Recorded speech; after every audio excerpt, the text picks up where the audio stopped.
Dylan, good morning, and thank you for the single bit, you cheapskate. I'm joking. I know you're trying to maximize your profit. I know. This card all changes without saving. Yes. What the? Oh yeah, I'm playing a game. Okay, hold on. I'm finding myself this morning. I need to wait on this duty that's gonna take forever to find. That's right. Okay. I pressed the button to find a duty. The duty find button is over here. You almost forgot. It's a trial. No, it's a dungeon. Wait, it's a trial though. And it's under a realm reborn, even though it's unlocked as part of the naval hard. The hard naval is part of Heavensward. Okay. Your stomach is up spaghetti. Up spaghetti. You wait for owning 50 points, only have 4. What?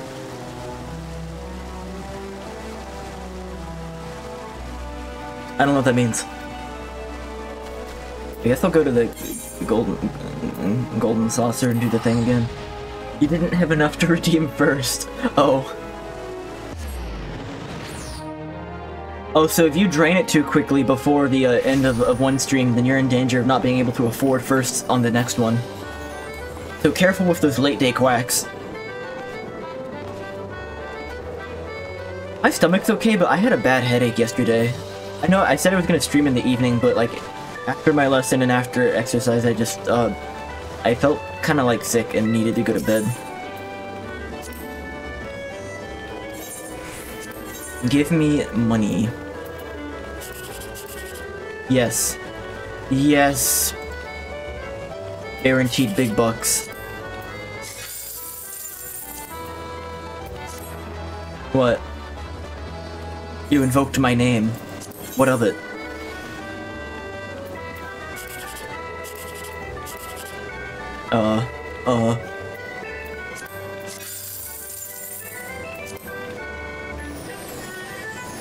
You have a D&D one-shot idea, but you don't know if it'll work out well. What's the idea?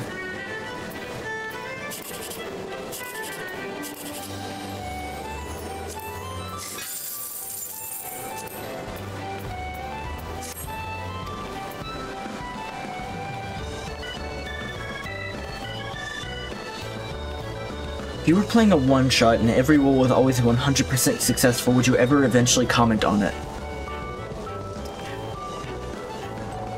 So you're asking me, like, when you're playing the game, you wouldn't know that that's gonna happen, right? It just seems like everyone's getting their rolls and you don't know why. It just seems like you're getting really lucky.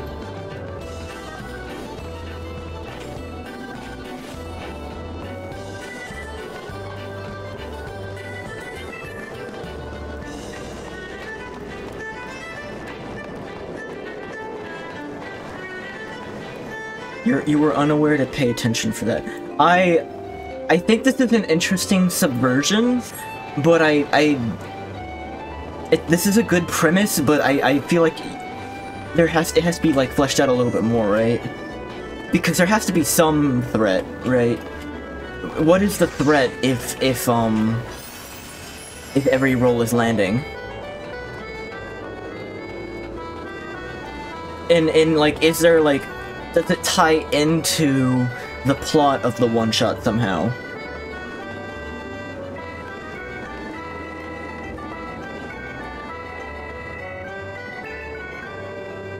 Once they notice and comment on it, they make a wisdom save. And if they fail, nothing happens. So the wisdom save is the first one they can fail.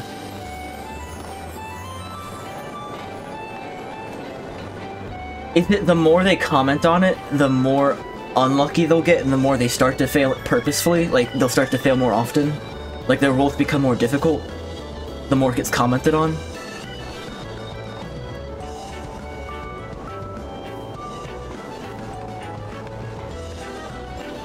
they succeed, their character wakes up in front of a large monster. Oh, so if you comment on it and notice it, your character like is out. Is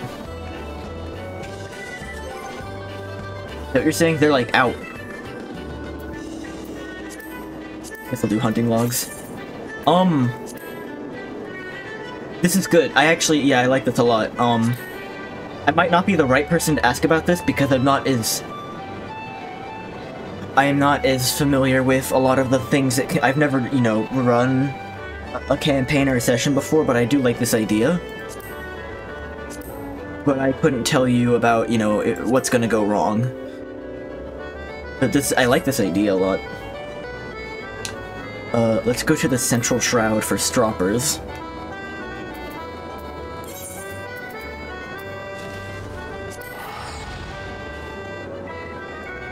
The people who know are people you may end up playing in it.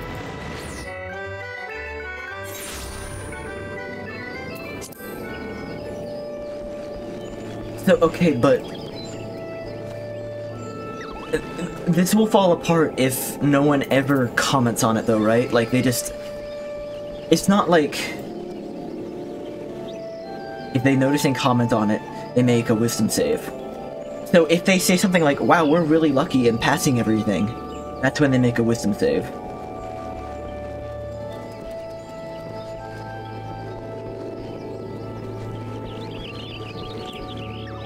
This is complex.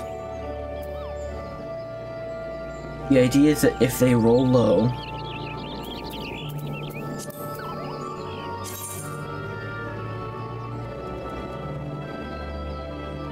Soul Haven. The hell is Soul Haven?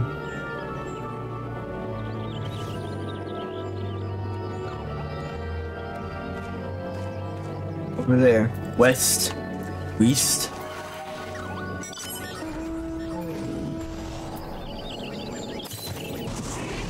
They still pass. Okay.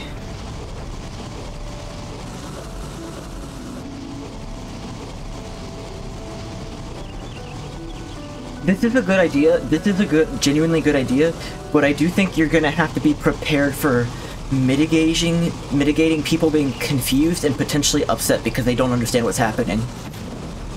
So you may need to have some sort of system in place to provide an overt hint, right? Maybe there's like some Oracle character introduced, and maybe they consult this Oracle character if they're confused, I don't know. And I feel like the criteria for beating the session can't be normal combat. It has to be more of a puzzle to beat the session. Because if they start to catch on, and then they just don't question it anymore, then they'll just, like, barrel towards the ending and win, right?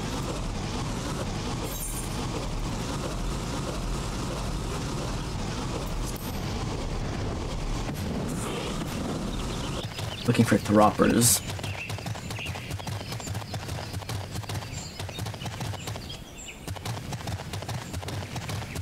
If that is a Halitus dropper, guess that counts. Navi's not happy. Rolling back, and this is really funny. Yeah.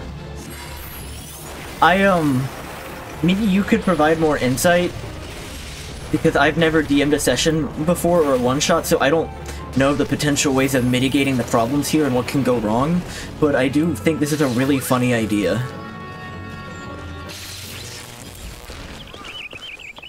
I think you just have to, like, maybe consider some, like, safety rails.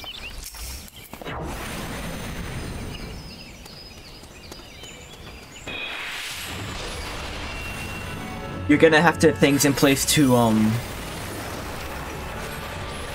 weigh how they feel. Like, you're gonna have to give them scenarios where it feels like, how did we pass that check? That was impossible. And you still got it anyway, right? But you're also gonna have to throw some, like, obviously, oh, you're gonna pass this anyway in there.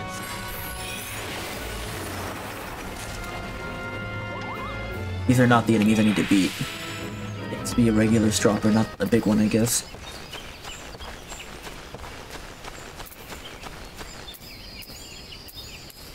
Something of like a time loop. Some really kind of overt. Time loop is a good idea.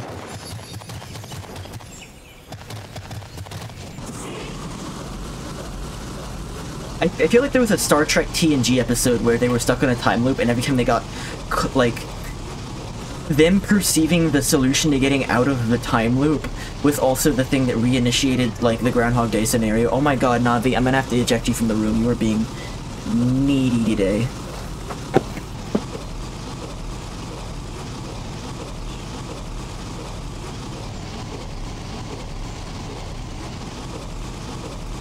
Look at her. Look at her.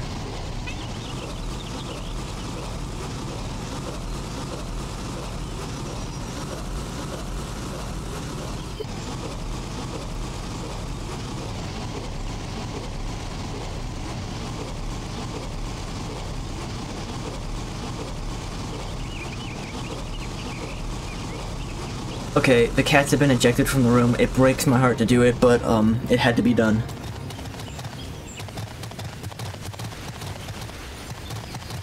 Sometimes she gets, after eating, she gets in such a way that, if I let her be in here, she will scream until I play with her. And, like, if I play with her, she'll still scream afterwards, and this can go on for hours. So that's when she gets ejected. But it absolutely breaks my heart to do. What the hell is a stropper, and where is it?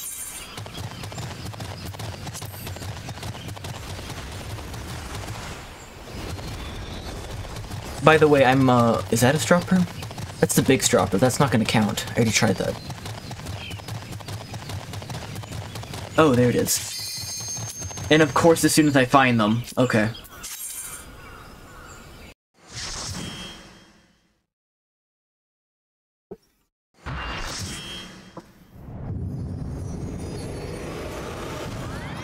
The navel. Parentheses, hard.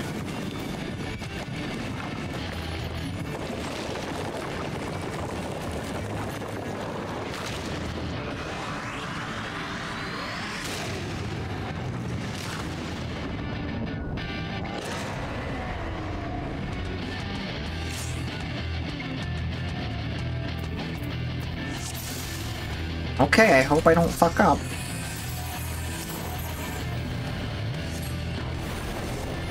I recall Zach telling me a story about, oh, is this... I don't have access to my things, do I? I don't have access to most of my spells right now. I recall Zach telling me a story about a boss in this game where, like, the mandate was we're going to do the normal classical epic boss orchestral music, but then the composer was like, I'm gonna secretly insert like a rock song into beta testing, and it got like way better received anyway.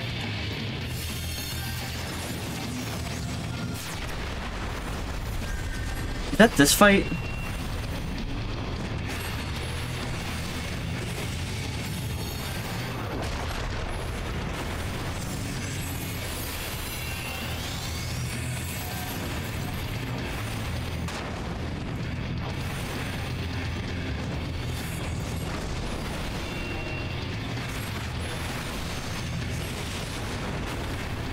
Alright, what is everyone else doing?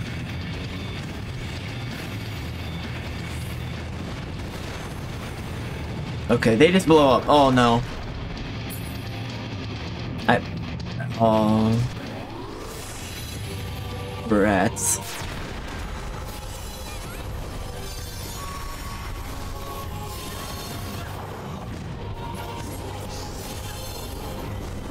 That's embarrassing.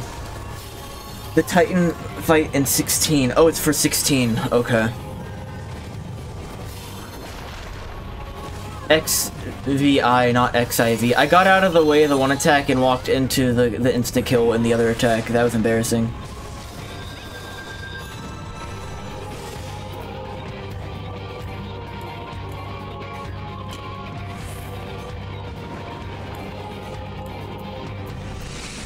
It says wake up. How was I supposed to dodge that one? Is that not just like an area wipe? I remember being confused the first time I fought this guy too.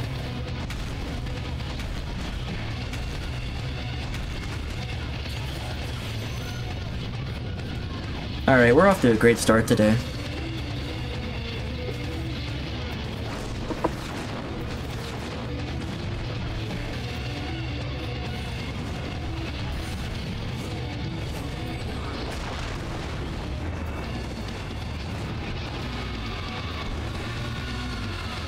I don't feel great about this one.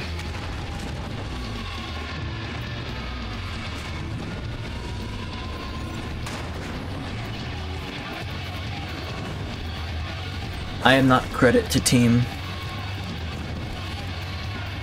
Titan is genuinely pretty tough. I mean, that telegraph is obvious. I just walked into it before. But the one that got me the second time, I literally didn't know where to go because it looked like the full screen was... just the entire screen was lit up, so I didn't know what to do. I think we did.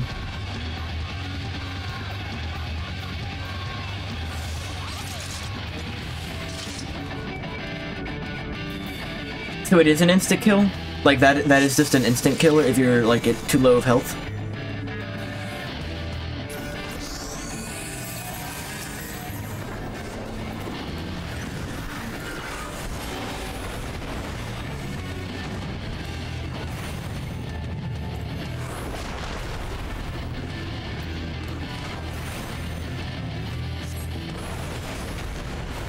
I never, like, it seemed like an instant kill type of thing, but I never want to assume that, because I feel like assuming that is, assuming any attack is, like, something unavoidable isn't a good habit. Like, oh, there's no way I could have dodged that.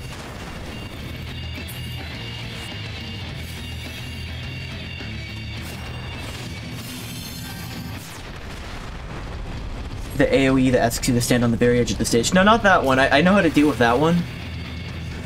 Oh. Maybe. Maybe. I might understand now, based off of what you said.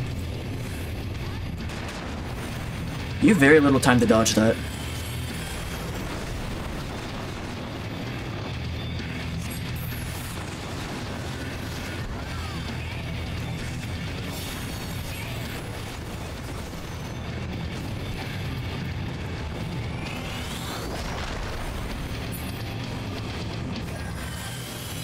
Also, all of a sudden not having access to any of my spells from, like, level 50 on is very annoying.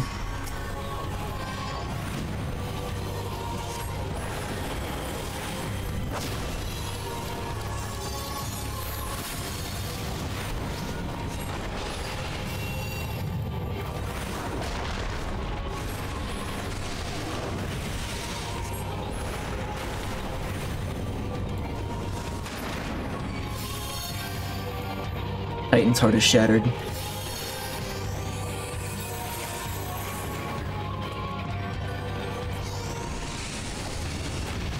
No, that one.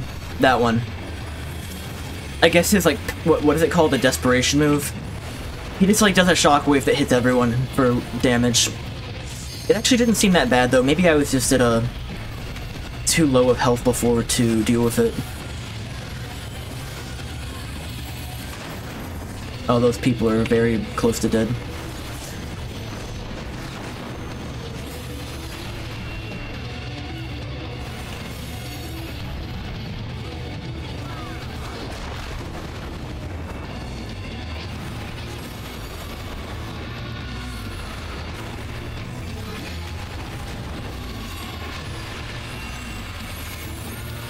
Oh.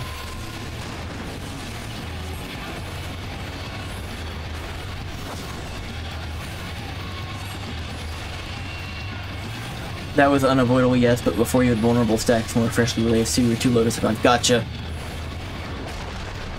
Okay. I am just glad to know that I wasn't crazy in thinking that that was totally unavoidable.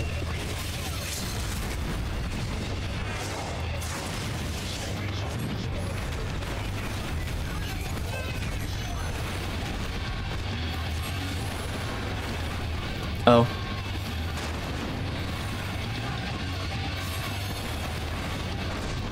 Oh, we almost got him.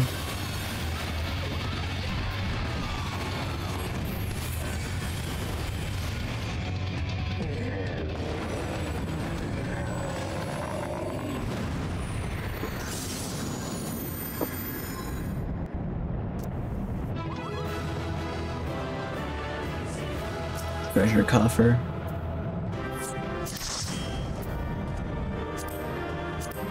Machinist's arm. I'm just gonna roll greed on both of them.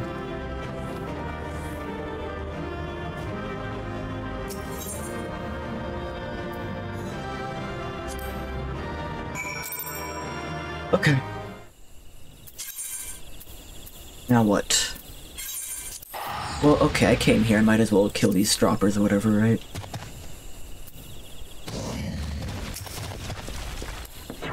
Took me a little while to find them.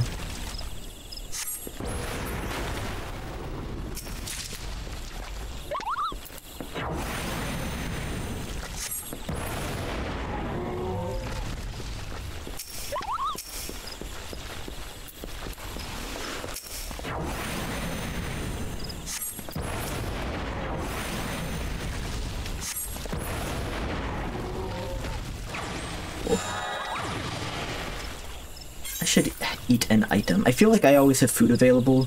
I should just use it for the experience boost. Okay. Camp Overlook. Alpha Note and Camp Overlook.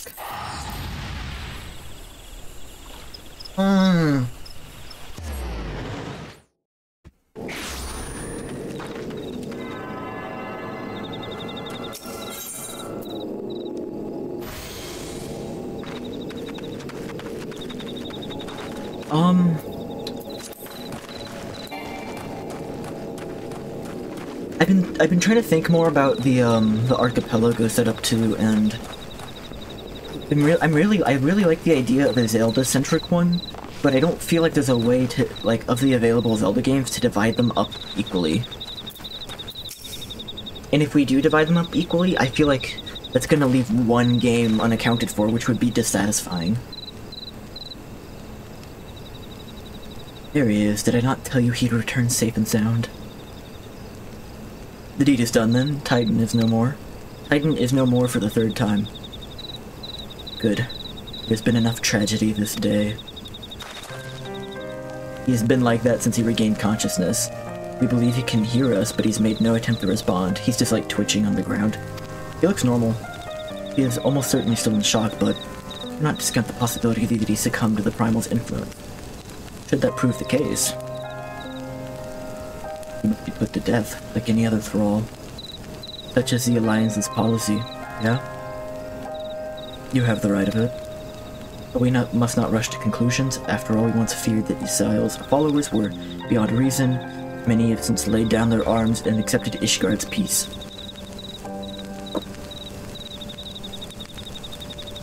Psionic warriors, bury this boo-boo bear. We have to watch and wait and pray.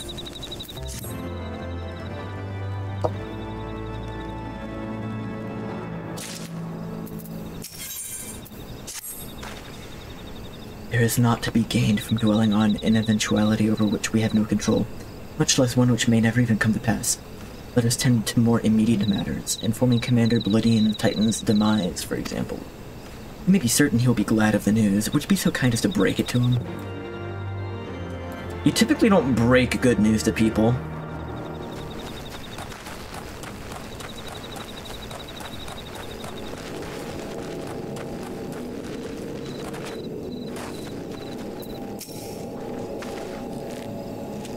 You're a sight for sore eyes. When the others came back without you, I feared the worst, but they said you had matters well in hand.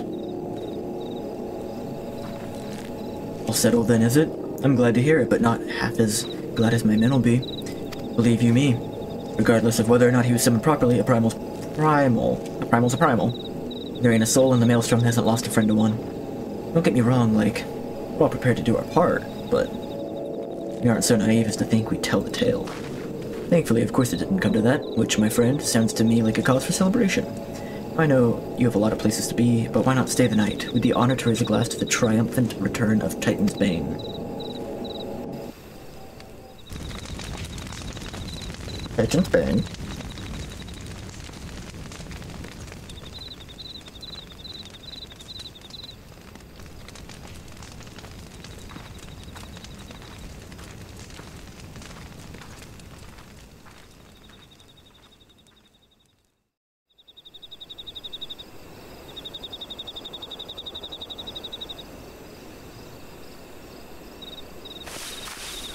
Who goes there?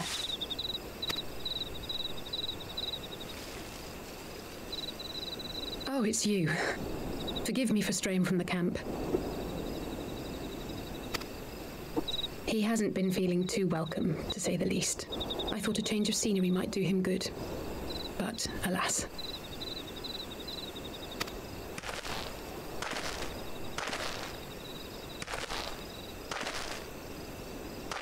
Reasonable worry, but there are plenty of Zeldas that aren't represented as it is. That's true. It's so quiet. It is a random hodgepodge to begin with. Stars spread out before us, beckoning across time and space. Honestly, if I had to leave one out, I'd probably leave out the first one. Not because I dislike it. I do like the first Zelda game, but I would. If you're doing Wind Waker and Finn's doing Ocarina of Time, those are bigger 3D games. I feel like I could take A Link to the Past and Link's Awakening, and that's like somewhat proportional. Alysse is in the MSQ again. Yeah, she exists. Dawn may banish even the darkest night. How bitterly beautiful, those words. She exists and got an outfit to separate her from her twin, who also got a new outfit. I should be stronger for all my experiences, yet my heart aches more than ever.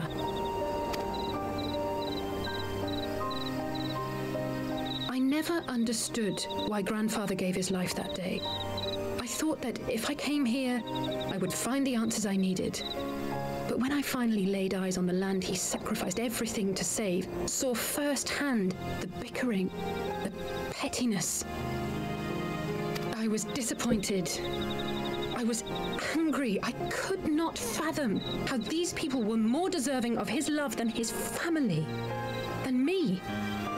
When she woke up again, they heavily imply that I did the raids that she was tied to in A Realm Reborn, the coil or whatever, and she was like, oh my god, thank you for going underground and doing the coil. I've never done the coil. Nevertheless, I had to believe he had good reason. I was determined to uncover the whole truth of the calamity and, perhaps in so doing, find my own purpose in this sea of chaos. My travels have been enlightening, but I cannot say that I have enjoyed them. I have lost count of the many petty crises that I was helpless to resolve and of the people whose actions I could not understand. There were others, of course. Good people. People with whom I felt a kinship, whose lives I could not save. I like how everyone believes that, like, Heavensward, like, sacrificed his life to save everyone. And, like, maybe the reality of the situation is he, like, cast a spell that, like, teleported everyone, protected everyone, and it didn't kill him, but he just died of old age, like, then on the spot. Like, that's just when he happened to have his, like, 800-year-old heart attack. I found myself and it went down in history as a noble sacrifice. Why try if I was doomed to fail in the end? But then I recalled Grandfather's words to my father, years ago, before he left Sharlayan behind forever. We know about their grandfather, but not their parents. To ignore the plight of I those don't. one might conceivably save is not wisdom, it is indolence. We must all protect that which we hold most dear in the manner of our own choosing. We have to try, do we not? Of course, it's one thing to try and another to do. There were times while I was tracking the warriors of darkness when I faltered, when I was afraid. But then I thought of my brother, of Urianger. Urianger.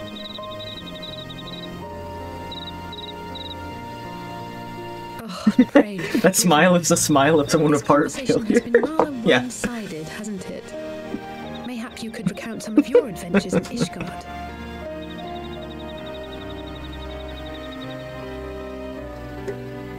That's not the smile of a noble sacrifice. That's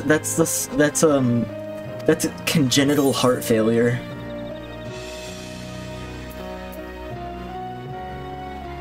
That's 700 years catching up to you in the blink of an eye.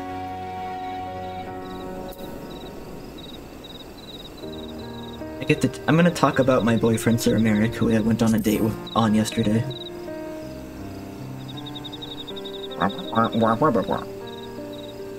He is quite a man, the Lord Commander. I shall have to thank him for his kindness. Truth be told, I was rather taken aback by it all. Given Ishgard's famous love of foreigners, I was half expecting the Kyrugians to berate me for bleeding. But I never heard an unkind word. Everyone there seemed relatively open and friendly, in fact, thanks in no small part to your tireless efforts, I suspect. What games were you randomizing with Sharon and Mark? I meant to ask that the other night, forgot. I know you were doing Wind Waker, but what were they doing? So many rest on your shoulders, Warrior of Light. As long as the sun rises, we can but carry on. For the sake of those we hold dear.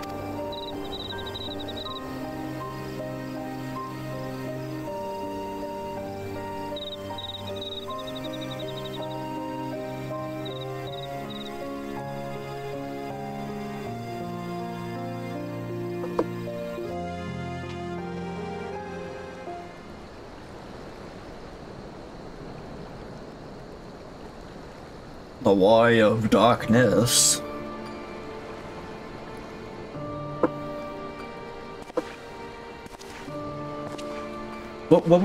I know you were randomizing Wind Waker, but when you were playing with Sharon and Mark, what were they playing? To what end dost thou cling to the tainted gifts of the Mother? Mother Crystal. Every tool has its purpose. Even this.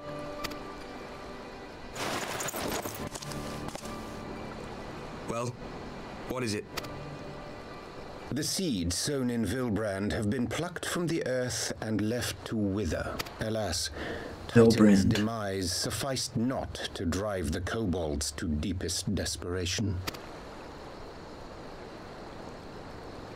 What did the man in white have to say? The man in white. Slay the Spire. Oh, you did mention that. And you were saying how maybe it's not the best game for the format because it randomizes the cards you get, but it's still like a linear card game, right? But well, that's easy for him to say. Emerald. It's not his bloody world on the brink of destruction, is it? Bad.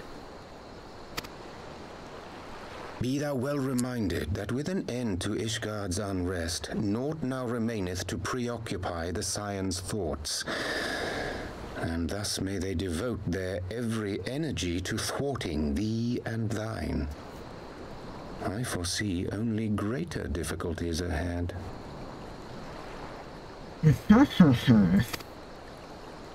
Foresee? Are you sure you don't welcome them? I'm starting to think you might hold a candle for your old friends after all. Pray do not mistake mine intent. I but look upon the path which lieth before us with due trepidation. Shouldst thou be of like mind, pray consider then another course. For the power to invoke the ardor belongeth not unto the Ascians alone. With thine own hand strike down thine enemy, the so-called hero who would see thy home lost to light. Do but this, and thou wouldst at a single stroke disrupt the all-too delicate balance of this realm, plunging her straightways into chaos. You do realize what you're suggesting, yes? To ignore the plight of those one might conceivably save is not wisdom, it is indolence. The words of my teacher, and a creed I hold close to my heart. Masked man.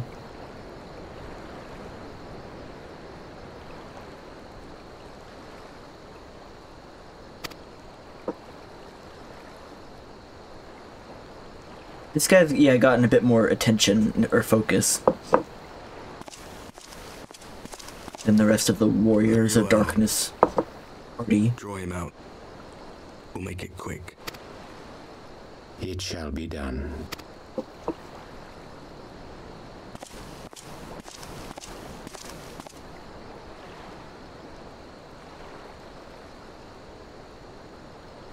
What good a creed one cannot uphold? What hurts soothed? What lives saved? Oh, hapless fool, what hast thou wrought by thine own hands? Minfilia, my friends, I shall not now beg your forgiveness.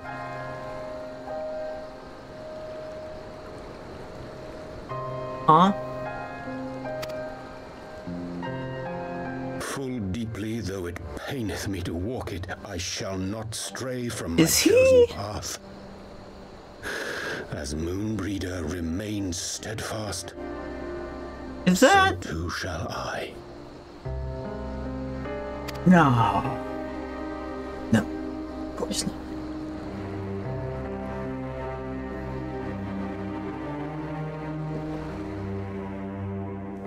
No.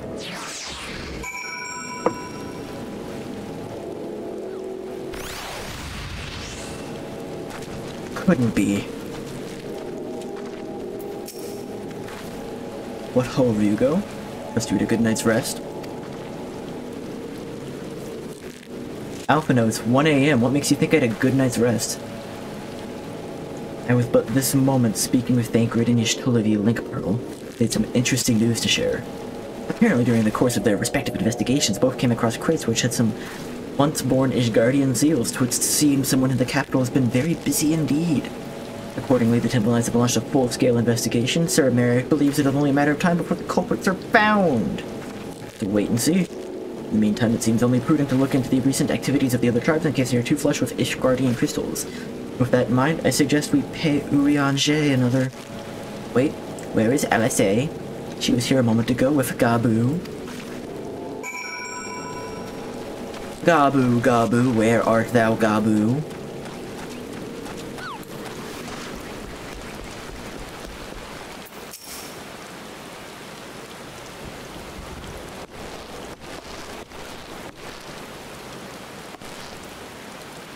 I guess it's time to leave, isn't it? My apologies for disappearing again. If it was any consolation, I have already packed my things. How is he? How is dear Gabu? Poor little Gabu. Brother, Commander Bloden, something tells me you're not solely here out of concern for his welfare. But to answer your question, there's been no change. He will not speak or eat. I'm not even sure if he slept. If he did, he seems none the better for it. He just shuffles about with the same expression on his face. You will look after him, won't you, Commander? And treat him with every kindness? He's still in there, I know it. Beneath the anguish and despair, he's still fighting with all his heart. He deserves to be given that chance until he comes back to us. We know for certain what has become of him. Aye, aye, you needn't worry. If he hadn't risked his neck to warn us and help you secure the better part of the crystals, this would have turned out a damn sight worse than it did. We'll not soon forget that, nor will Maelstrom Command.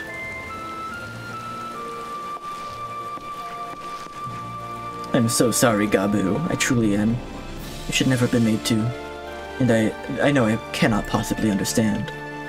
Mayhaps there's nothing I can do or say. The pain, the anger, the helplessness. Hold fast to the memories of better times. Remember them as they were. And when it hurts so much, your heart... This is... When it hurts so much your heart feels fit to burst, let it burst. Let it burst and fill up again with love for them and never ever forget. Like, they've actually written, like, a little sad vignette here, but the fact that, like, he's just in the default pose for these creatures kinda, like, totally ruins the moment.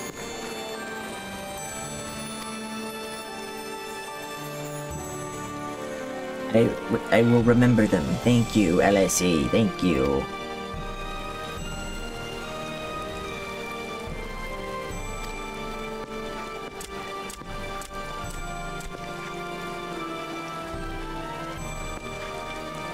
Have faith, sister. Your words have reached him. In time, he will recover. And those who orchestrated these events will be made to answer for their fucking crimes.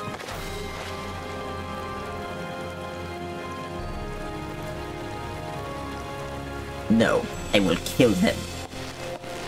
1,000 times over, aye, there will be a reckoning.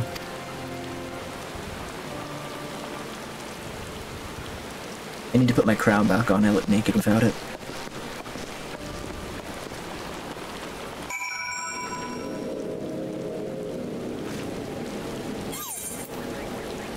The tragedy of Gabu. Return to the Waking Sands. Vesper Bay ate the right ticket. We still got 12 more.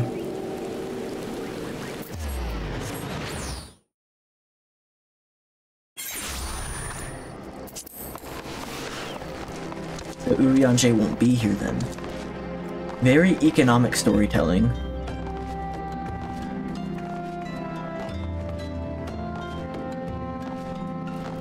Yes.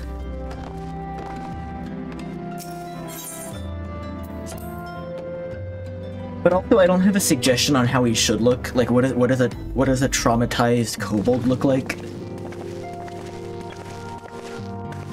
We have heard the glad tidings from Ogamora, my friends.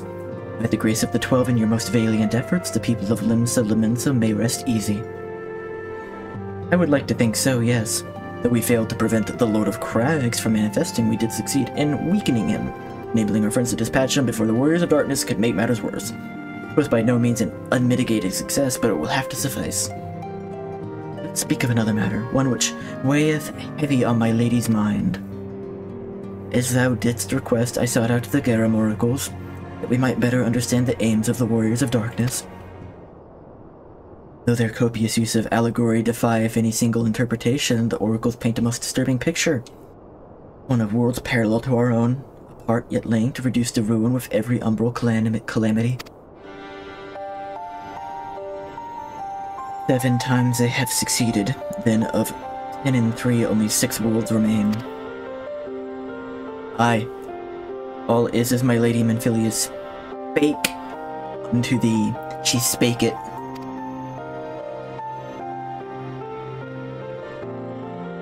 And for what becometh of these reflections when they and the source are rejoined? Frail flesh undone in umbral fires, each soul surrendereth to her call. To flow unto the endless sea, there to endure is one and none. Again, every good story comes down to, like, human instrumentality. Then, if the Warriors of Darkness succeed, everyone in their world will die? In essence, the verse speaketh of the reunification of the flesh and subsequent return to the lifestream. They all become Sunny D. However, this fate may yet be preferable to the alternative, for if the first were to fall to transcendent light in the manner of the Warriors of Darkness described, it would give way unto a void none may know, neither life nor death. Or better to die, they reason, for in death there is life. The essence of a soul, which returneth unto the source, may be born anew, saved. Such at least is their belief, I surmise. If that is true, then no one ever should have to make such a choice. Ere we speak further on the subject, I would share with thee another recent discovery. It would seem that several sizable shipments of crystals have been delivered into the hands of a certain Alamegan party. Alamegans? Strange. And you believe this to be the work of the same Ishgardian smugglers who supplied the beast tribes?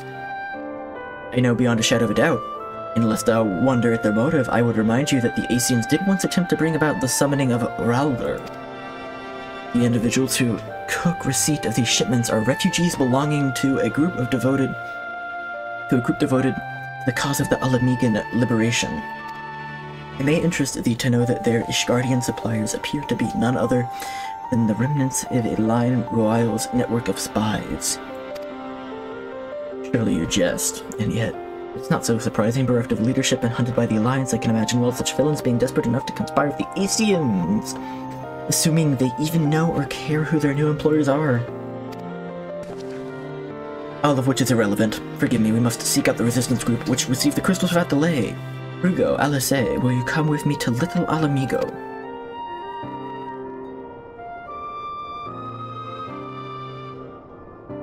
Of course. I would like to hear what they have to say for themselves, firsthand. May you ever walk in the light of the crystal. Well, the light of the crystal sounds a bit terrifying right now because the Great Rejoining rips your flesh asunder and burns your very soul into the life stream, losing all individuality. Alphino, Alice, Ryugo, are you there? Are you free listening? Good, I have tidings. The Temple Knights raided the smuggler's warehouse less than an hour ago. A cursory interrogation of the prisoners yielded confirmation that they were in the employ of, but I hope you're sitting down, a man in black robes. You have them, and the crystals too? Aye, what few remained. Regrettably, it would seem they dispatched one final fantasy in the hours before we struck. Westbound for Little Alamigo, we are told, and it would be received by members of the local resistance group. Since Sir Americ's men no longer have need of my services, I have mind to head that way. As do we. By happy coincidence, we learned of the shipments but a few moments ago. Ha! I was thinking might finally be one step ahead of the Warrior of Lightning's little helpers. Wait a minute, there's more, and I defy you not to be surprised by this revelation. The leader of the Ishgardian smugglers was formerly in the employ of Elaine Royal, the infamous Ivy herself. Ivy. Once again, Thancred, I must fear inform you that... Thancred, with whom else have you shared this information? About the smugglers? No one. If they think I mentioned the raid was less than an hour ago, I was planning to contact Ishola next, but there's someone else you would have me notify first? No, there isn't. The Ivy. They took no offense to being called my little helpers.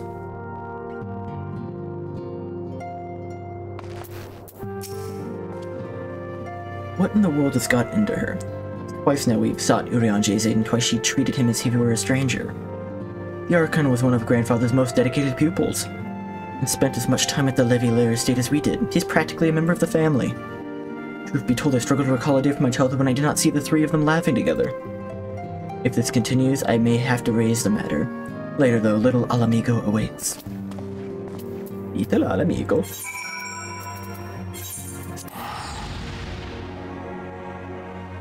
So with Alamigo, like, a bigger location in the original place? Was it like near Cartano, but it got totally destroyed?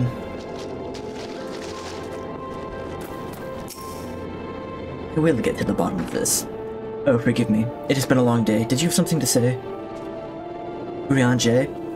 Oh, I've always struggled to understand what's going on in his head, now more than ever. Listen, Ryugo, if anything should happen, it should be me who... Just know that I am prepared to do what must be done. Are you gonna kill him? Right then, to more pressing matters, since we have no idea when Thancred might arrive, I suggest we see what information we can gather in his absence. I'm going to kill Urianje, Ryugo. I'm gonna kill him. So to review, we are reliably informed that members of the Alamigan resistance operating here have taken receipt of several large shipments of crystal, our task being to ascertain who and why. Given the size of the shipment, I find it hard to believe that anyone here could be wholly unaware of the resistance movements. The challenge, of course, will be finding individuals who are both able and willing to share such information with outsiders. It would seem sensible to divide our forces, Ryugo. Ryugo, why don't you question the residents of the eastern half of town? Alice and I will do the same in the west, and afterwards we can rendezvous here to share our findings. Okie dokie then.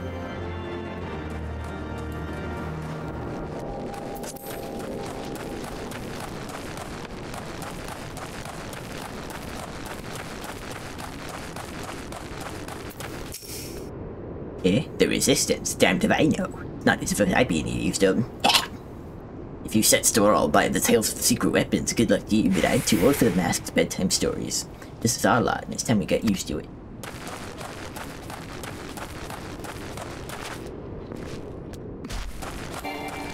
Tailbot.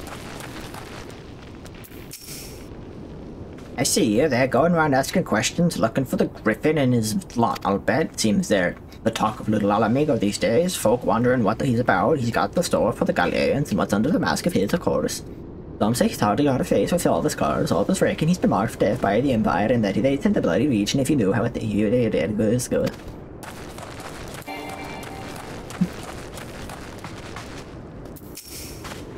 Ah, let me guess. Come to join the fight, have you? No need to deny it, friend. You're not the first to answer the Griffin's call. While he lit a fire in every Alamigan's heart, he's also inspired more than a few old ons to pledge themselves to the cause. Then little wonder, the Garlands won't stop until we're all under the yoke. Random Dutch stereotype in little Alamigo.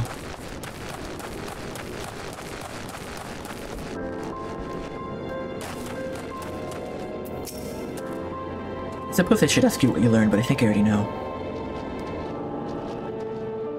The Griffin seems to be the leader of the newly formed faction within the Resistance, the Masks, yet despite their growing popularity, no one seems to know much about them, only that they are the most aggressively militant group to join the movement in recent memory. Indeed, many claim their commitment to the cause of Little Alamigan liberation is unrivaled. We can but hope the revolutionary fervor is never channeled in the direction of a primal. Though I feel confident that this is the group which received the crystal shipments, we yet lack proof. Before taking any action, I would speak with the settlement's leader to confirm any suspicions and mayhap enlist his help while I am about it. Given that you and Gundabald are already acquainted, maybe it'd be best if you took the lead, shall we? Ah yes, my good friend Gundabald. Have I told you about my time with Gundabald? Great friend, that guy. Gundabald. Much as it pleases me to see you again, Ryugo, I cannot help but wonder if I should be worried. I hear you and yours have been asking questions. The Griffin? Aye, I know of him. But do we all here in its masks have become a leading faction within the Resistance? Though there was a suspicion at first, given his secretive ways, he quickly proved himself a charismatic and capable commander. Men are drawn to his passion and his vision, and they truly believe that he is what it takes to lead them to victory. Even I cannot help but admire the man for what he's accomplished, but I will have not forgotten Wilrid. I was blind to the danger of his ambitions, and you were not. The Griffin will soon deliver a speech to our people at the sunken temple of Karn. Go and see him with your own eyes, weigh his words with your own heart. How convenient, 'tis but a pity Thancred is not here to join us. You two go on ahead, I shall stay behind and wait for him.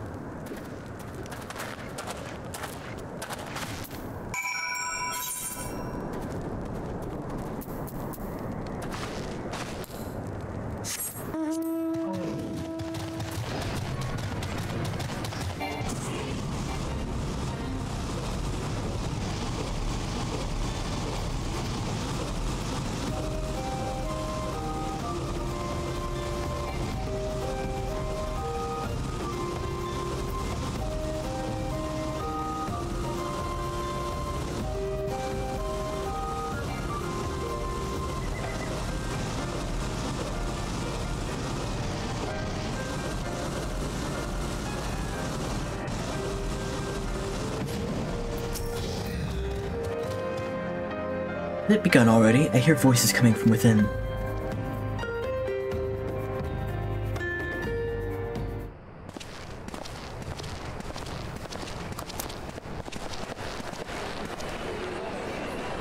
Fetch my Becky. Which patch is this? I'm finishing up 3.4.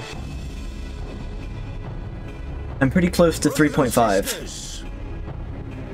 20 years ago, Alamigo, our home, was claimed by the Garlean Empire. There's 3.5, which is only 5 quests, and then there's 3.56, which is 4 quests. So there's 2 patches that are very small, and they're both 3.5, it looks like.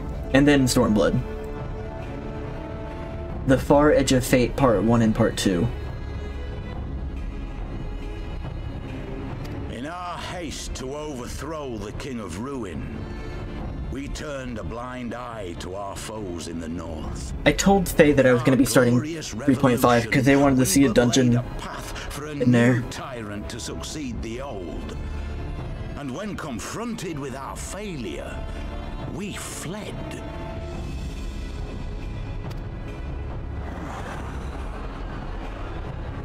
Not a day goes by that I do not think of those we left behind.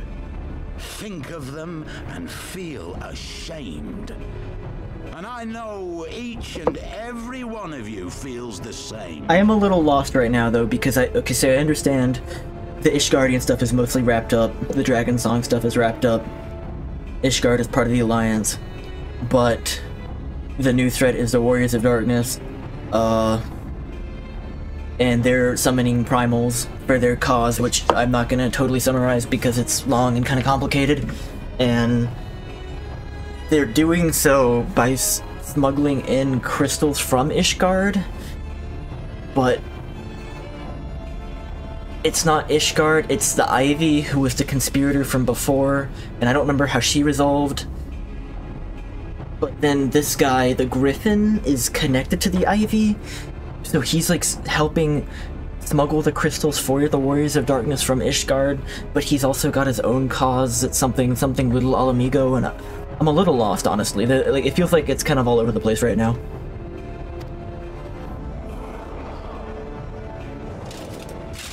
We abandoned them, our own flesh and blood, to labor till their backs gave in and their breath gave out, building the twisted 3.5 dungeon is iconic. Mar our once majestic mountains. We abandoned them, the brave and true, to fight and die for their country, or worse, to be conscripted and sent off to rob another poor bastard of his home. I got the gist of it. That's good.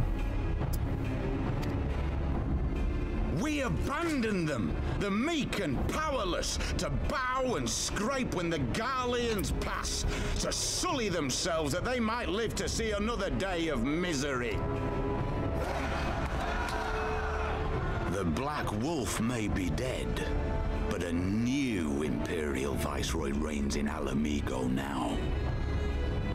A beast, not a fraction as merciful. You all know the Eorzean Alliance will do naught to oppose him. For all their promises and platitudes, they will not act if there's no profit in it. Only we can free our brothers and sisters from the Empire's tyranny, my friends.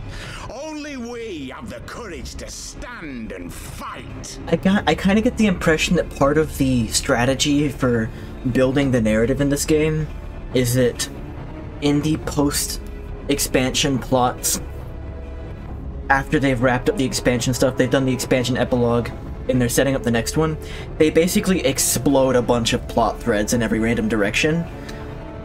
And they're all like vaguely tied together, but like it's hard to follow any of them, and they're just all out there, and then they use those to build on the story in the expansion when they can actually have kind of a more straightforward narrative.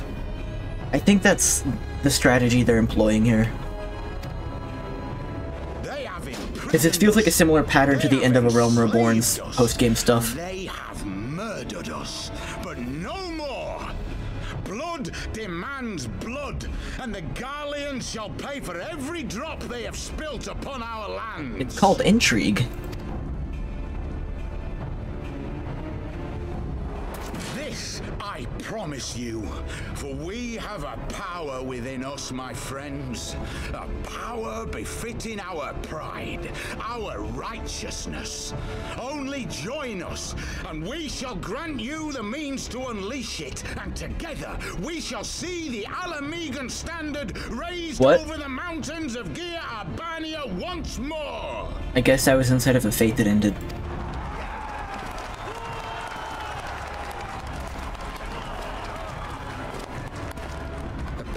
Befitting their pride. Not at all ominous, that. Wait, is that...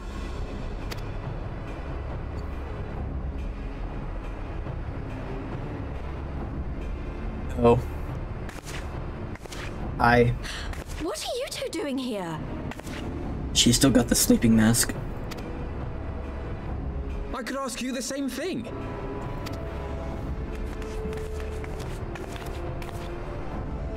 Well, this is quite the surprise. He looks like a lot younger without his, like, If you glasses. see what I see, if you feel as I feel, Might I suggest we continue this conversation in more agreeable surroundings? I don't mean that as, like, a criticism. It just seems like... but strength Front, it seemed like a very bizarre way to handle the story to me, but, like, I think I understand why they do that now.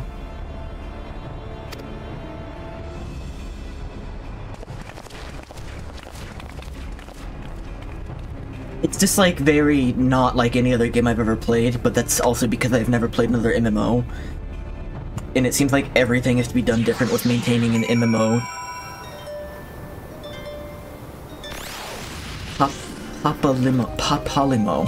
Papalimo. I'm still waiting for someone to say his name out loud in a cutscene. Papalimo? Words cannot express how glad I am to see you both alive and well. And you, though it was pretty obvious that you and Ryugo would be fine. The Crystal Braves never had a realistic chance of capturing any of the Scions, divided as they were and distrusted by the better part of Eorzea. But if you truly believed that, forgive me, what exactly have you two been doing all this time? He just said, Alphino, we never thought your group was that strong. They never stood a chance. He's so used to it by now. Papalimo.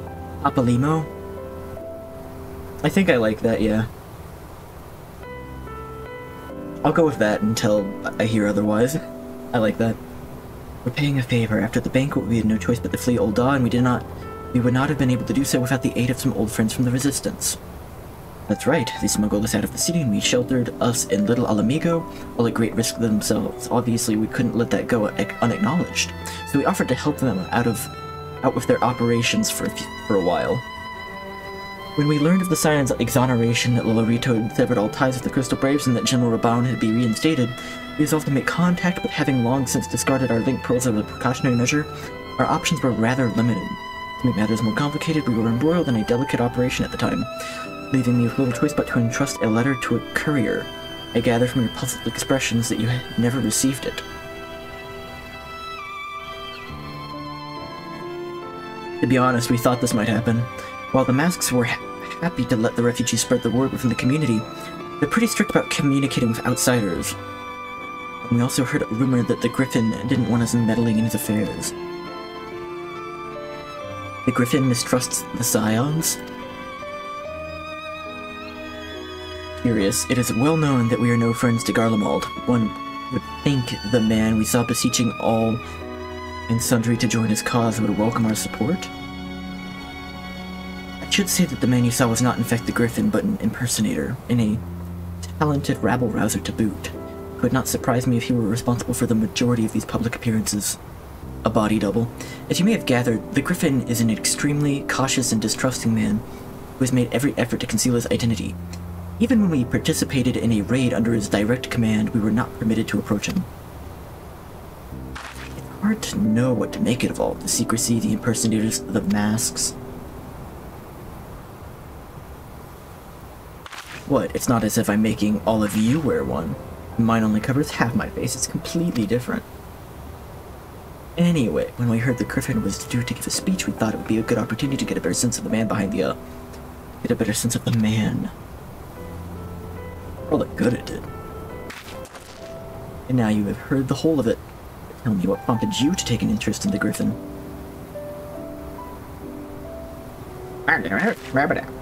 Summoning? You're not serious, I can't believe it. The Resistance would never even entertain such a ridiculous plan. And the Griffin, well, the man is an enigma. I cannot say with any confidence what he would or would not do. What I can say, however, is that the speech we heard today was not the first to make reference to a power capable of defeating the Empire. The masks have made many such claims of late. I confess, I assumed it to be mere bluster, but in the context of the shipments of which you spoke, it is not impossible they are alluding to a primal.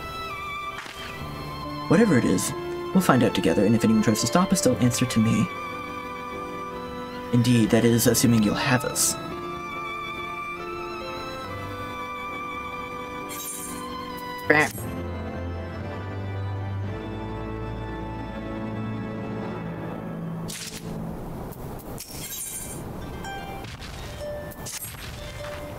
It is, if, as you suspect, the Griffin is indeed plotting to summon a primal, we must needs obtain confirmation while there is yet time to act. To that end, I propose we question his double. Given his role as the group's de facto mouthpiece, I would not be surprised if he were one of the Griffin's closest associates. And while he may not be aware of the most sensitive details, he can probably tell us the mask's plans in broad strokes. Like the man who he impersonates, however, he is wary of outsiders. He will not expose himself without a suitable incentive. My plan is as follows. You and Alphino will pose as adventurers fallen on hard times. Inspired by his words, take up arms, noble cause. You deny as members of the Resistance, will recount tales of your past achievements, and testify of your usefulness in Circle's head with some other enthusiastic assurances still ringing in his ears. We will decide to become members of you and Percy to arrange a meeting. You need to look the part that we might maintain the charade until we have him cornered, at least. Here, this should be enough to purchase suitable garments from Tailbot, have him rub a respectable amount of dirt on them for good measure. Any questions? It all seems simple enough, thank you. And with that, Ryuga, let's be off. Oh my god. What a mouthful.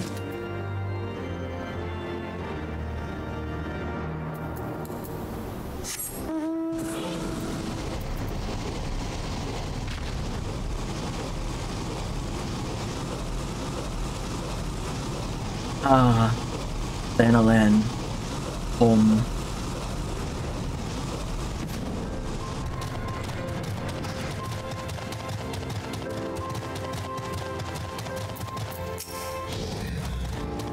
You want to buy what? I don't know what you're up to, but I want to know part of it. Money?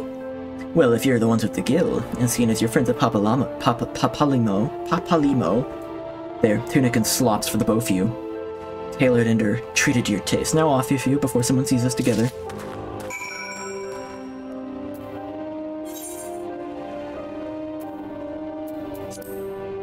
Weathered shepherds. I hate the word slops. Clothes maketh the man, as they say. Right then, I will go and change and see you at the spot Paplamo marked on our maps. While wearing the weathered tunics and slops, speak with Alphino.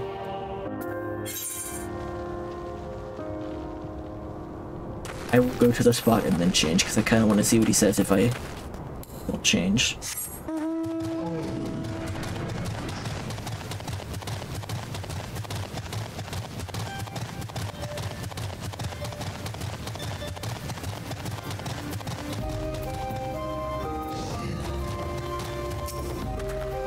Why are you not wearing the clothes Tailbot gave you? They could be here any moment. If by some curious and inexplicable twist of fate you've mislaid them, go back to him and request another set, but for the love of 12, do it quickly.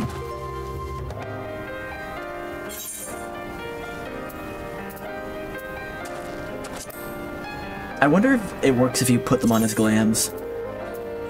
I'll just put him on as is, though.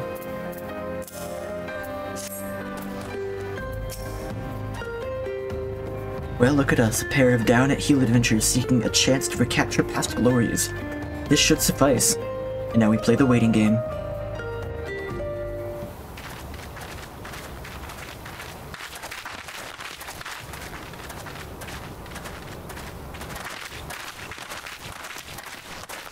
Hello, we are normal adventurers, down-to-earth, south-of-the-earth adventurers.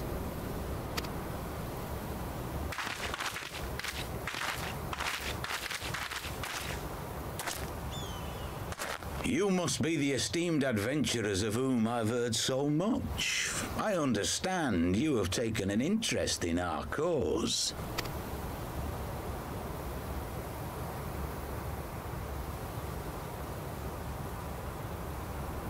A great interest, you might say. Your words have certainly made quite an impression on my friend and I.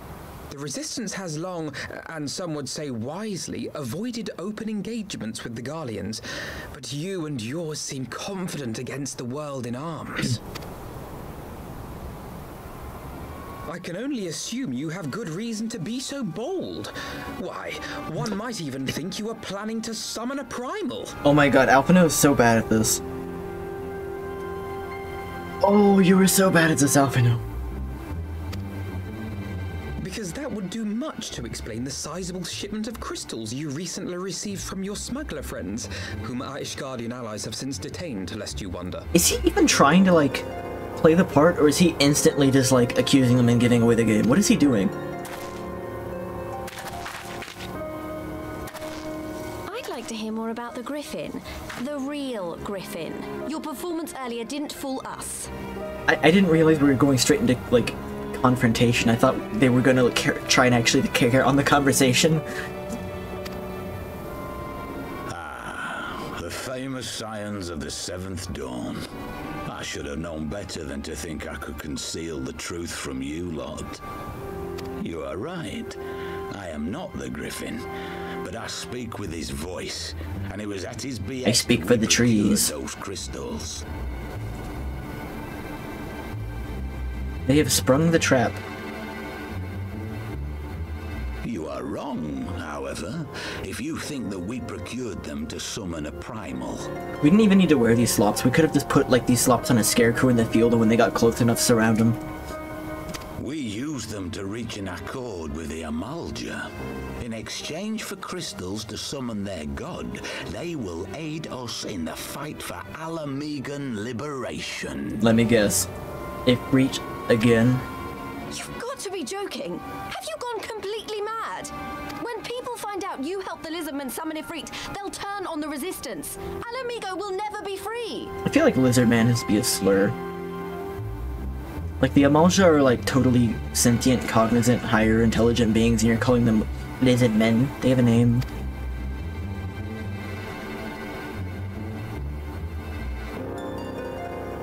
This isn't a fairy tale, girl.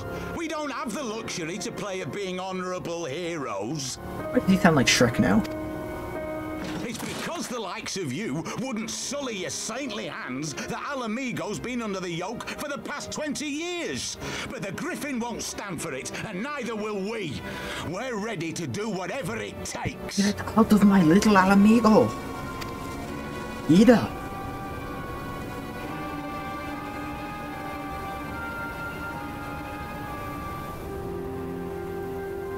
What proof do you have of this arrangement with the Amalja?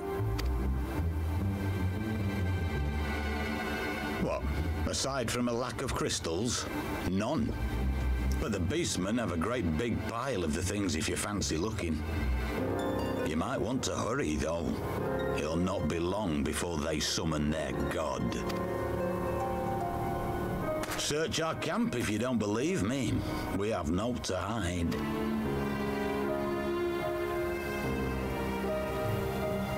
If there is a cache to be found, Ida and I will find it.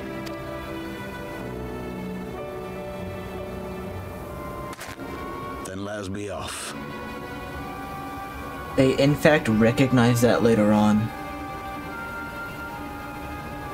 They recognize that he sounds like Shrek?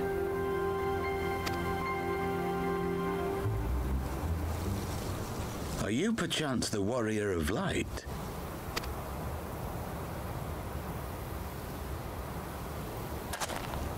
Aye.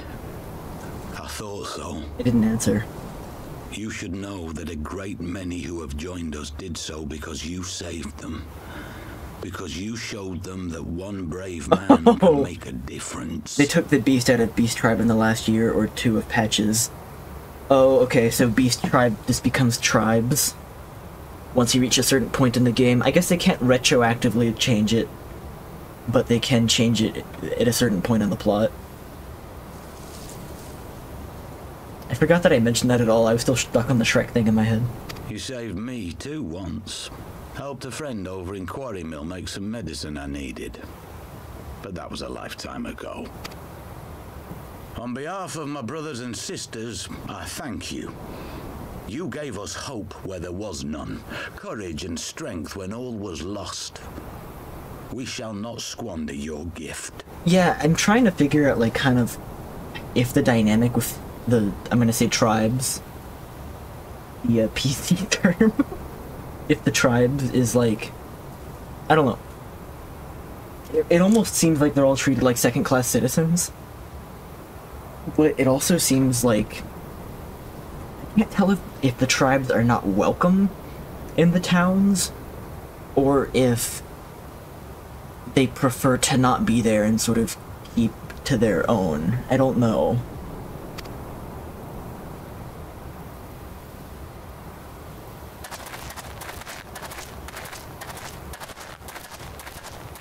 I know that look, Ida, and I do not like it. You cannot seriously be contemplating taking up arms with that band of cutthroats. I just...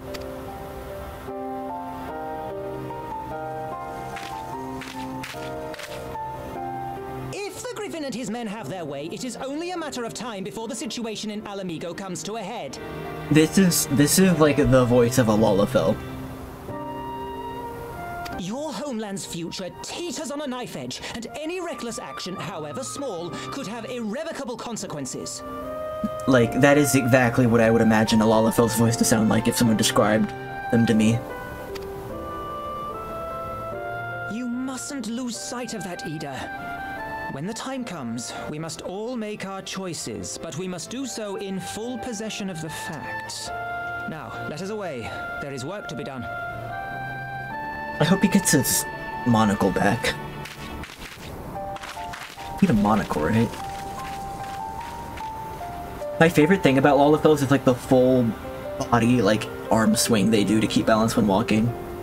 Like arms just flailing wildly on the sides. I love it. Sorry, Melly said, do you remember? Forgive me, you cannot be expected to recall every name and face, and besides, it's not as if it matters. I've long admired how you live in the present, how you focus on the problems at hand and always keep moving forward. So let us keep moving forward together, Ryugo. We must find and secure those crystals, and it is no time for looking back. Thank you, Alphano, for your, Put on Blue. Thank you.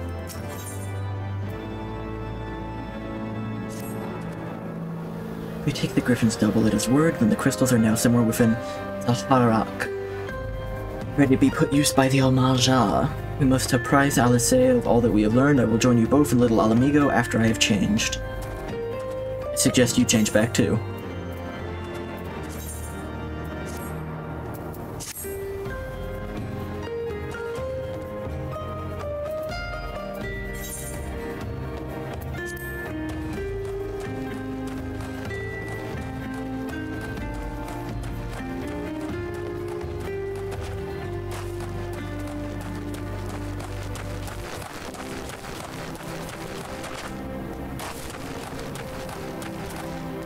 They kept the cordon bleu in his pocket to keep it warm for you. Yeah, I know I know it's just like a video game thing. There's no explanation for why I'm getting all these food items from these random MSQ people after I do their like quests. But it's really funny to me when like it's like I attend like Poshfont's funeral or something, and then Alpha knows like, what a horrible time to be alive, and then he just hands me an apple turnover. It never stops being funny. Or like, oh, here's a wind-up Sid, by the way. Like, I know it's not meant to be taken as part of the, like, diegetic story, but it's really funny. And it will never stop being funny. This is like my version of, oh my god, what if Mario is taking the mushroom drug? And it's like, you keep beating that horse of a joke, but it's so funny to me every time. Now that Thancred has finally arrived, mayhaps you could share your latest findings? You mean to tell me that while we were worrying ourselves sick, Ida and Papalama were here all along? Well, Y'shtola will be relieved, and also angry. Kinda pissed, actually. As for the crystals, what choice do we have? We cannot very well leave them in the hands of the Al-Majah. For all we know, they could be preparing to summon Ifrit even as we speak. We must make for the Harak without delay. Again, like, any tribe just can't be trusted with crystals. They're gonna do something evil with them, is always the assumption, and that just seems super fucked up to me. If not else there is to discuss, let us depart at once.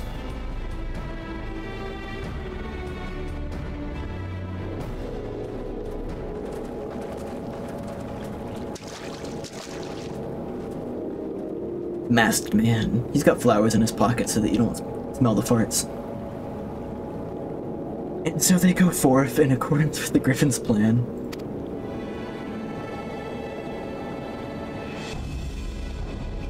Players gather to assume their marks on a staged rift and flame. Ere long the curtain shall rise, and the drama of which I am author, gods forgive me, shall at last be performed. Naught else remaineth, save to stand at the ready and pray that the chance is seized, for never shall we know its like again.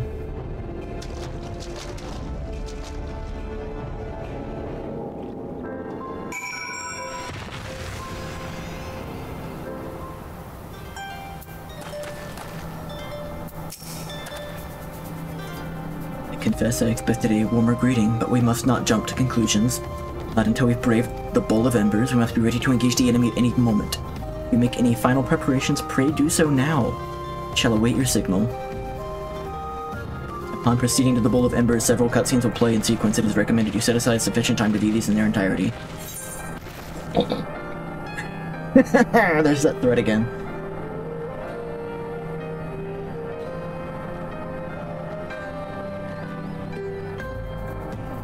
Okay. Let's go for it.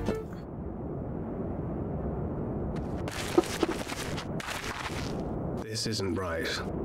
The Emulger would never leave this place so poorly guarded.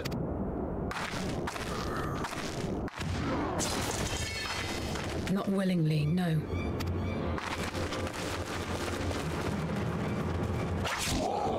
I'm not looking for the Bowl of Embers duty though, so it makes me think I'm not going to be fighting Ifrit.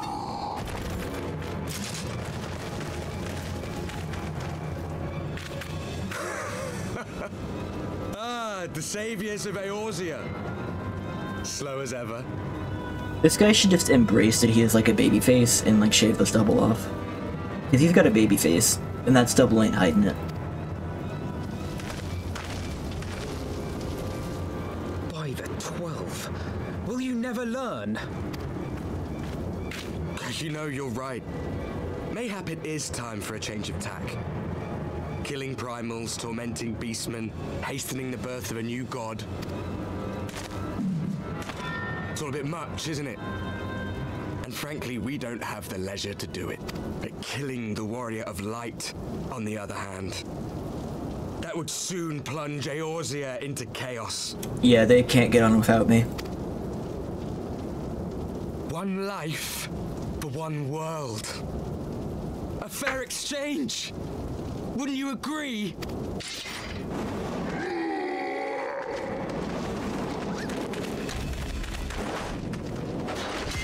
Oh yeah. Lest you forget, you've more than one opponent.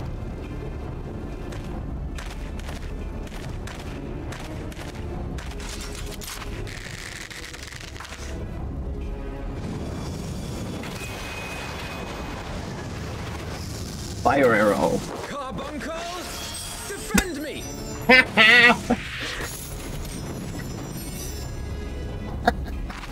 I sense you will offer more than mere target practice, unlike your sister. Fucking Pokemon-ass moment. Yeah, that's half the reason I'm keeping that stat, is I like that we get random Moogle noises.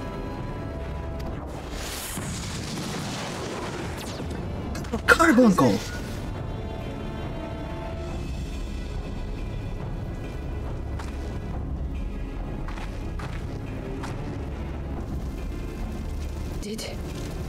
Did I not tell you, Alphino? I am not the girl I once was. What does she mean by this? My brother was always the clever one, while my talents lay elsewhere.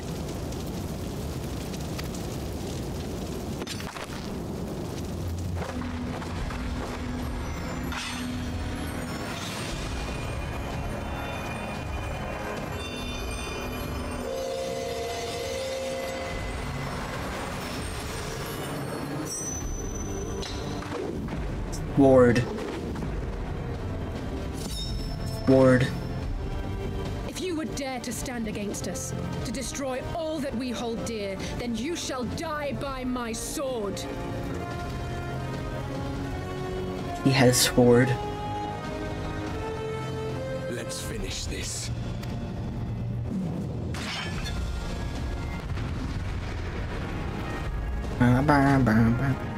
The pen is mightier than the sword, but the sword is birthed from the book. And the book is written by the pen. The pen is the sword's parent. Alright, which one to use the healer? Which one of you is the healer? I'm gonna target the devout.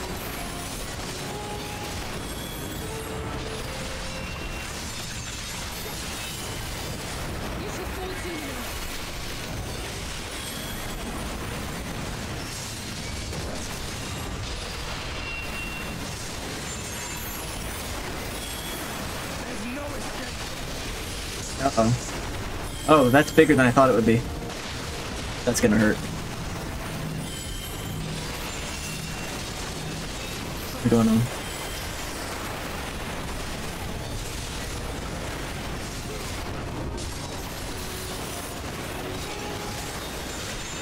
Okay, the devout is down. I'm dying though.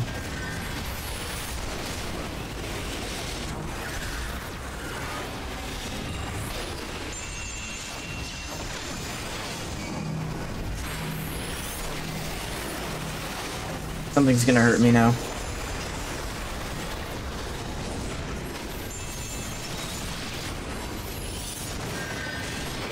I'm fighting like all of them except the Warrior of Darkness. Call upon the Echo. What does that mean? Oh, they're all back? Huh? What? The Echo can do that?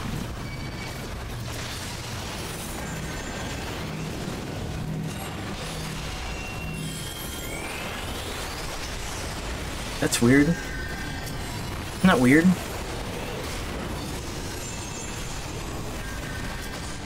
Okay, maybe I just need to focus on the one with the chain on it.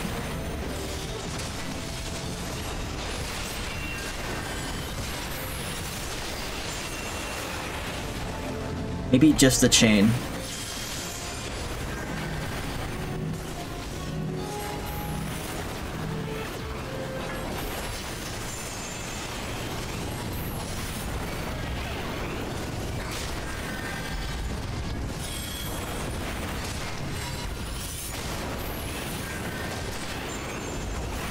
Maybe now I can like damage this guy better? They're just instantly revived. I don't know what's going on.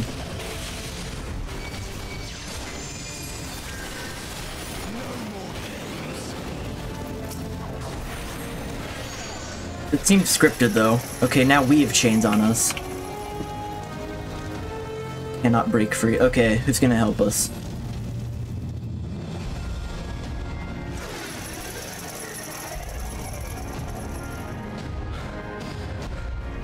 It ends now.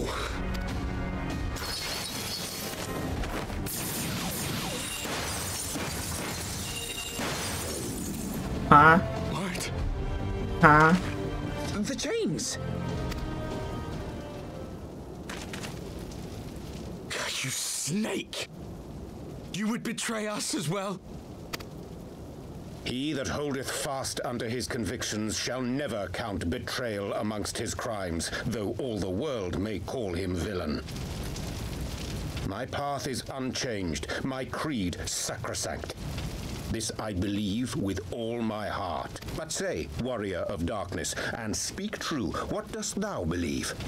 That rendering up the souls of thy world in service to the rejoining will grant it salvation? Nay. By the 12! Oriange! Yeah.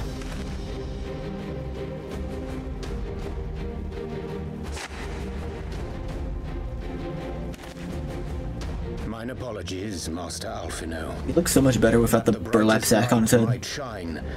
Duty did compel me to walk in darkest shade. You sweet fool. I was almost willing to believe you had turned against us. I expect a full explanation when this is over. For now, may I assume you have turned your cloak for the last time? Thou mayest, my lady. Alright.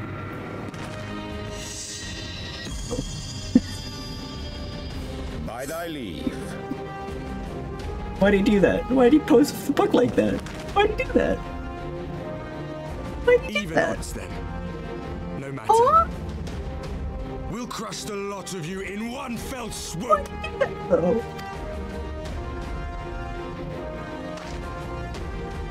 Understood.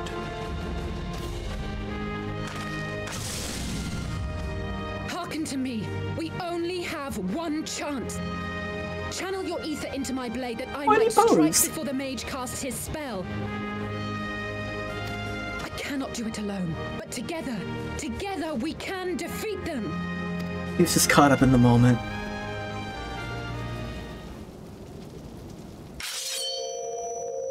Sword.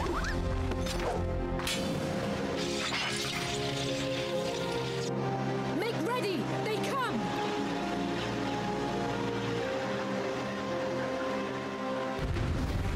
And now the real fight begins. Oh, the cool boss music is here.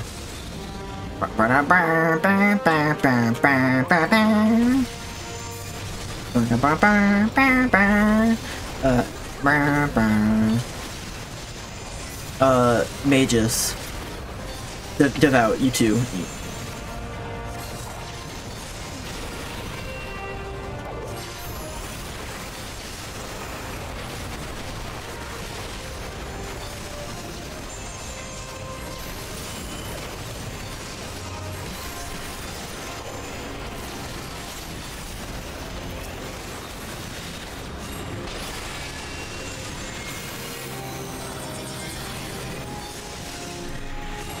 Don't have that one yet.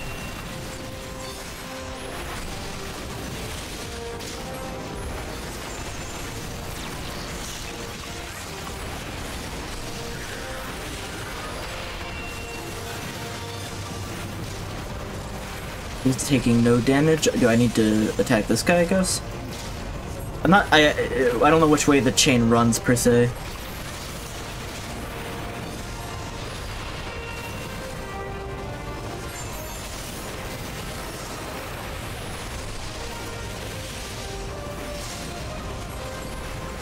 I forget, was this boss music introduced in Heavensward, or was this part of the base game? It's a good song. Okay, now the Mages of Darkness is like... yoink. Alright, one left.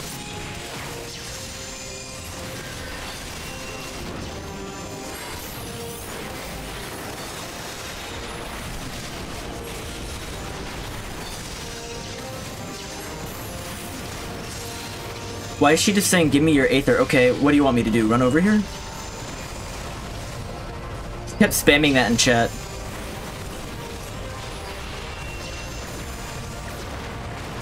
What does that mean? What do I do?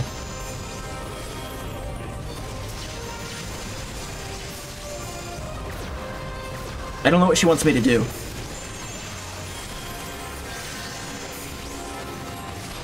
Give me your Aether. I don't have a give Aether button.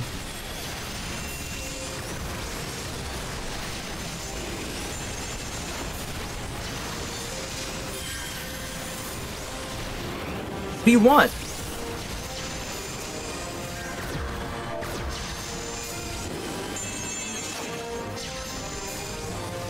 Right click on the Blade of Light.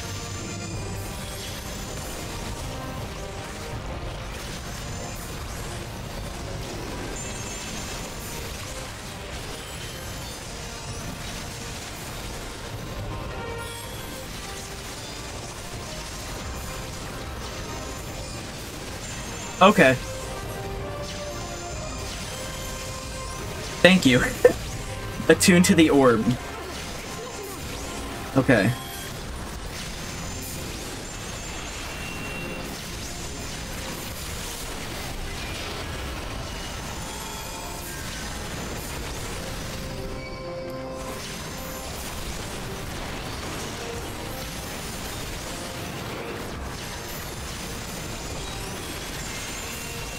I would never have done that.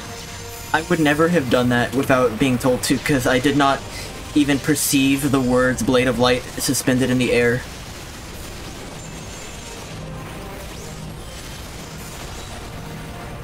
Not a gamer.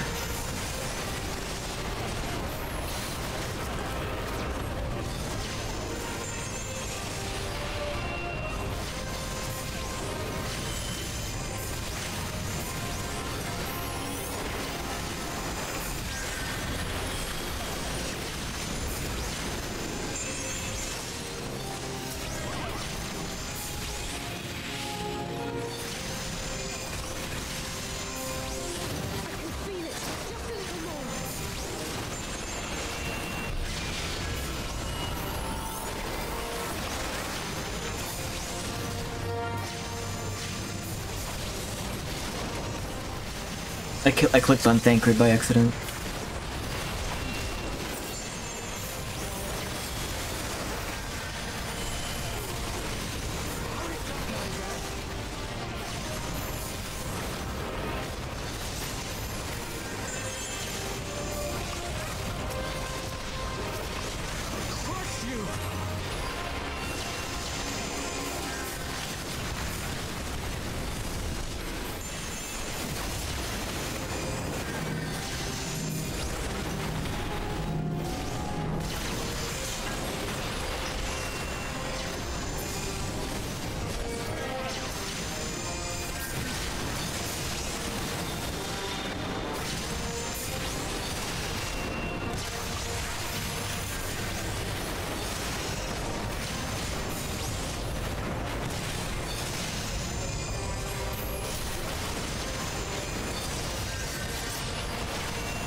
I'm pretty close to losing on my health, but so is he. Yoink. Again. Right click. Someone else has got to draw his aggro. I'm gonna right click on the Blade of Light.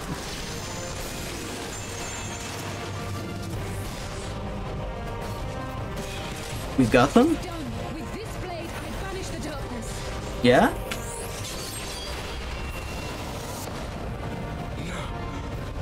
Not like this.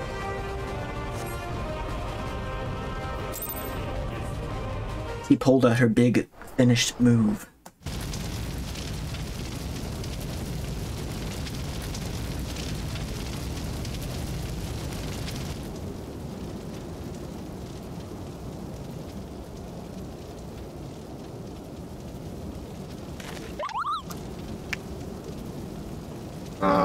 Big stretch.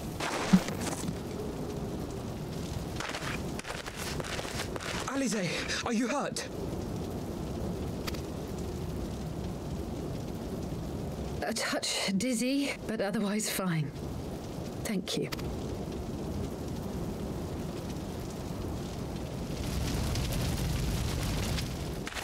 And there you have it. Our friend is too stubborn to die. We are far from finished.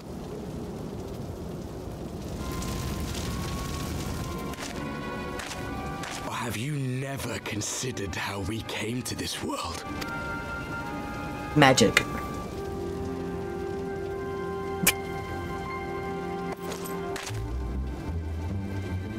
Crystals? You mean, like the Ascians? Just so.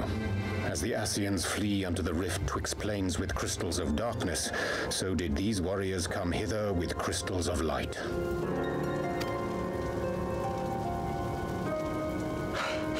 Eloquent, as always. Aye, like the Ascians, we too are beyond death. You cannot defeat that which is eternal. Wait!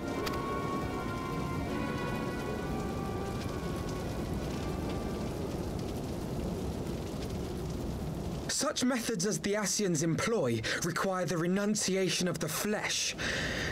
You would have had...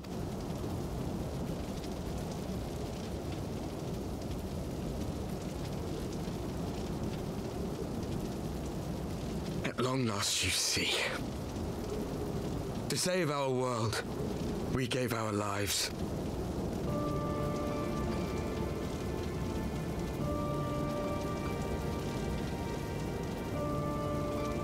We were just adventurers trying to make our way. An odd job here, a favor there. We never aspired to be warriors of light. But word of our deeds spread, and soon people were calling us heroes. They placed their hopes and dreams on our shoulders and bid us fight for all that was good and right.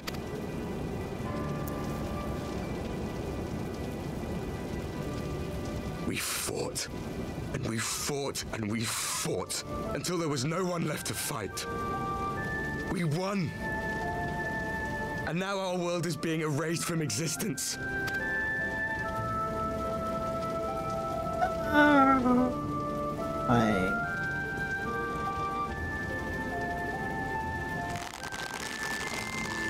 We did everything right. Everything that was asked of us, and still it came to this. You of all people should understand. We cannot, we will not falter. We brought our world to the brink of destruction, and now we must save it.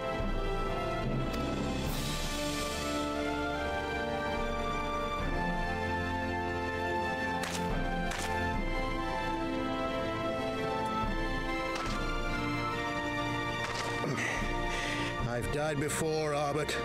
I'm not afraid to die again.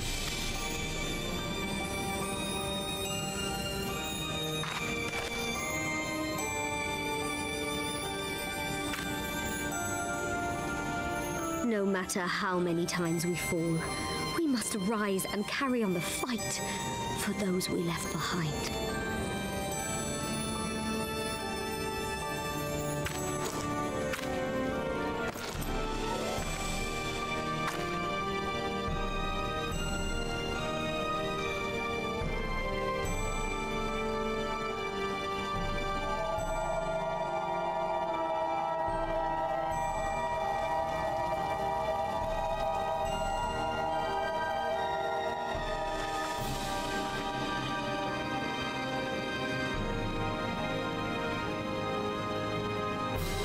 To have known the depths of sorrow and embraced the highest sacrifice.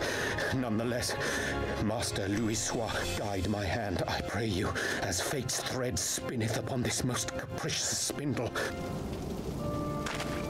Quickly! Thou must needs invoke the power of thy crystal. Crystal versus crystal, huh?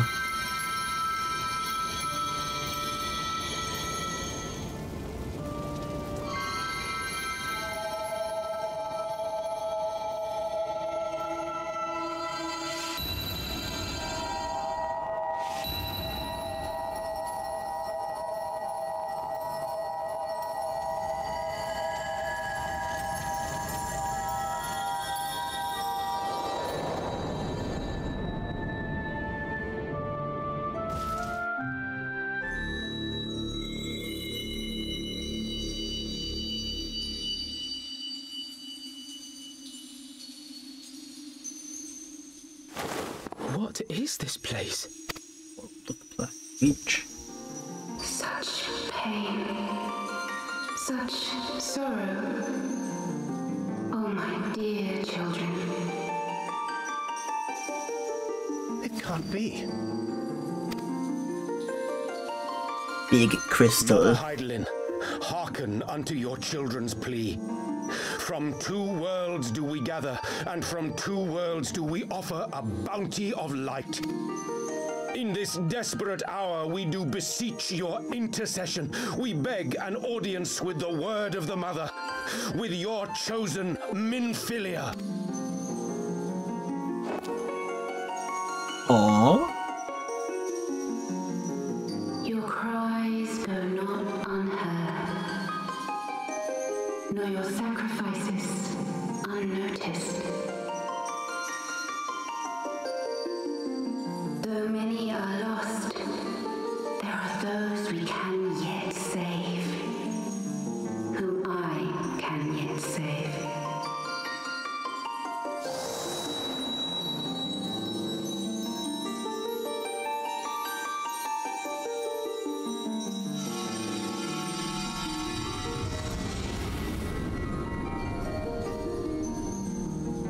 I really should use the bathroom when the game threatened me with the cutscene warning.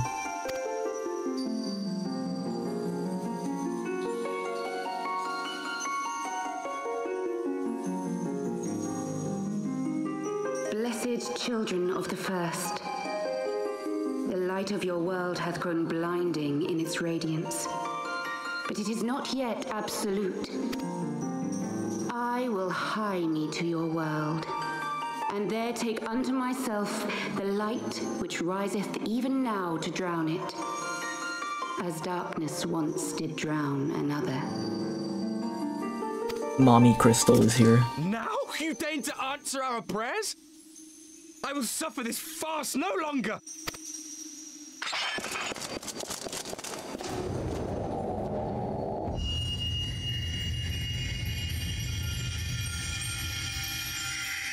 It's like when Michael Jackson, like, used the power of peace to destroy that guy's gun. Ascians must serve as instruments of Zodiac's will. So too must others carry out the will of Hydaelyn. But for the boon you have granted her, she has grown strong enough to set me free, that I might serve as her emissary. Your suffering, your sacrifice, your supplications, she has heard all. We will not let the first fall to light. Be not afraid. Yeah.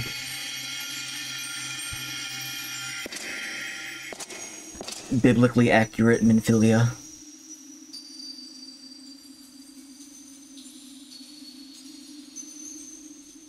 Thank you, Urianger, for bringing everyone here. It fills my heart with joy to look upon the faces of my friends once more. In taking you unto her bosom, I knew that Hydaelyn had bequeathed to you a sliver of her grace, granting you strength long sought. And in treating with the Ascians, I learnt of a star like unto our own, a doomed world of fallen heroes, in whom I glimpsed ourselves, the first. I'm sorry, I have to take a bathroom break mid-cutscene. It's not gonna go anywhere. If I don't press enter, it doesn't go anywhere. I have to do this.